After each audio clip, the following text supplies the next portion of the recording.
Well, hello there, my wily little werewolves, and welcome back to 31 Films of Halloween, day 27. Good gracious, y'all have been putting up with me for far too long. I would not even. But if I did, you know what else I might do? I would subscribe to my YouTube channel at Another Scream Queen 76. Just hit that button right there. Today I'm going to be talking about 2002's Dog Soldiers. Now, y'all, this is a werewolf movie, and I feel like werewolf movies are very few and far between. The creme de la creme that come to mind are An American Werewolf in London, directed by a certain asshole who shall remain nameless, John Landis, and The Howling by Joe Dante. But Dog Soldiers ranks right up there with them. I mean, not to jump ahead, but this is a 4.5 Pumpkins movie, just to establish that. So, Dog Soldiers is about this squad of British soldiers who are training in the very lonely and very desolate Scottish wilderness. And they happen to come across a wounded Special Forces captain and what happens to be left of his team, which isn't a lot.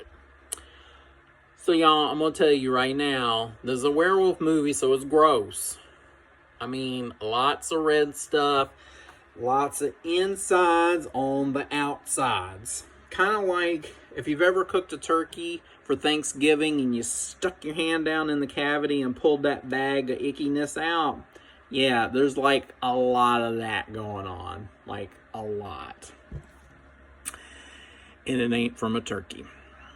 So, unfortunately, not long after they come across the Special Forces captain, they are going nose to snout with a pack of hungry-ass werewolves. And they mean.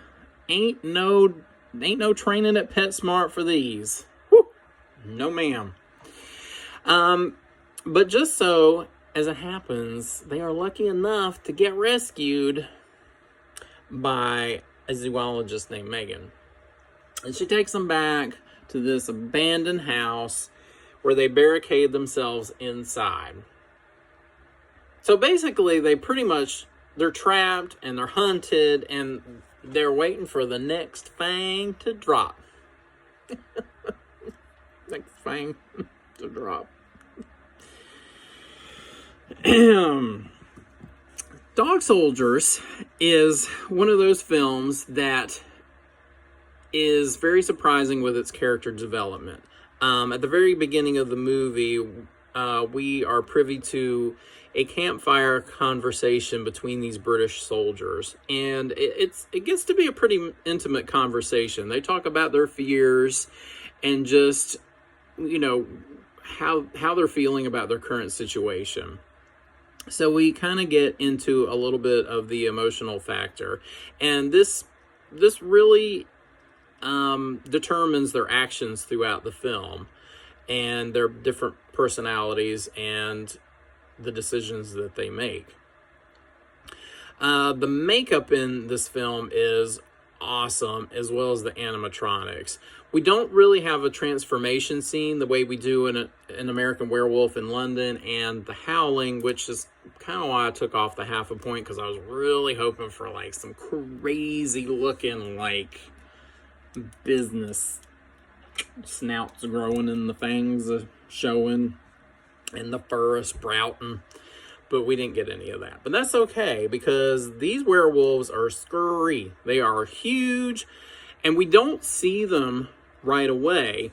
We get just like a glimpse of fleeting shadows at first, and then in these like really quick, fast-paced action sequences, we get glimpses of them. And we don't really get to see them fully formed until gradually into the film.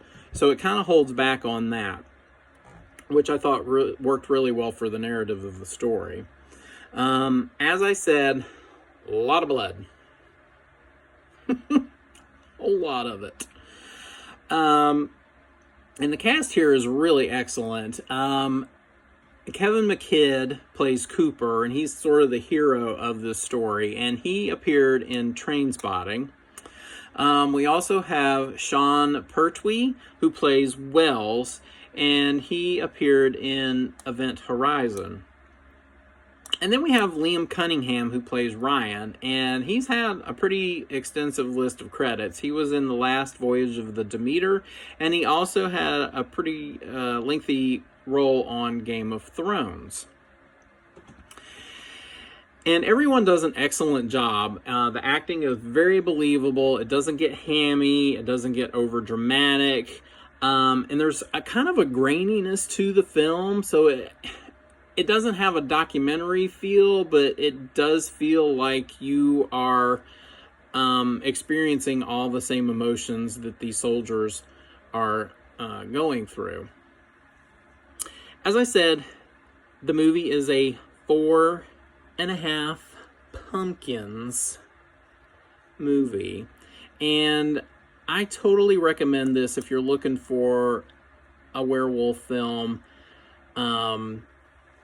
that is not amongst the mainstream that people know about. This one's definitely a hidden gem, and I think it was forgotten when it was released. Neil Marshall is the director, and he also directed a film called The Descent. And if you haven't seen that, my God, drop what you're doing, go right now, rent it, stream it, borrow it from somebody, because that movie is flippin' amazing. So until next time, when the full moon's coming out, make sure you trim them nails.